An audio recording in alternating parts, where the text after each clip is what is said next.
ஈச்சம்பழம். கிராமத்தில் வாழ்ற எங்களுக்கெல்லாம் இதாங்க பேரிச்சம்பழம். நீங்க பாக்குறது ஈச்சங்காய். நம்ம பழுக்க ஆரம்பிக்கல. இது பழுத்துச்சுன்னா கருமை நிறத்துல பாக்குறதுக்கே ரொம்ப அழகா இருக்கும். இந்த ஈச்சம்பழம் காயா இருக்கும்போது தோற்பு தன்மையோடும், பழுத்துச்சுன்னா இனிப்பு சுவையோடும் இருக்கும். இந்த கிராமத்துல பரவல எல்லா இடங்கள்லயுமே நம்ம பார்க்கலாம். 20 வருஷத்துக்கு முன்னாடி எல்லாம் கிராமத்தில் உள்ள எல்லா வீடுகள்லயுமே மாடுகள் நிறைய இருக்கும். அந்த மாடுகளை மேய்க்கிறதுக்குன்னு எல்லா வீட்லயுமே ஒருத்தரை போட்டு வச்சிருப்பாங்க. காலைல எழுந்திரிச்சு சாப்பிட்டுட்டு சோத்தை எடுத்துக்கிட்டு மாட்டை ஓட்டி காட்டுக்கு போயிடுவாங்க. அப்படி போறவங்க அங்க இயற்கையாக கிடைக்கக்கூடிய நவால் பழம், சூரப்பழம், இலந்த பழம், ஈச்சம்பழம், கொஞ்சி பழம் இதுகளை பறித்து சாப்பிட்டுக்கிட்டு குளத்துகளில் கிட்டிப்புல் விளையாண்டுக்கிட்டு தங்களோட பொழுத அவ்வளோ அழகாக கழிப்பாங்க.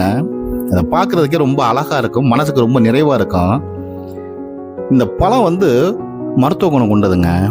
பொட்டாசியம், நார்ச்சத்து, இரும்புச்சத்து இருப்பதனால இது செரிமான சக்திக்கு முக்கிய பங்கு வகிக்குது. இரத்த ஓட்டத்தை சீர்படுத்துது. இந்த பழங்களை பற்றியும் கிராமத்தில் வாழ்ந்த மக்களை பற்றியும் தெரிஞ்சவங்க கமெண்டில் வாங்க. நன்றி.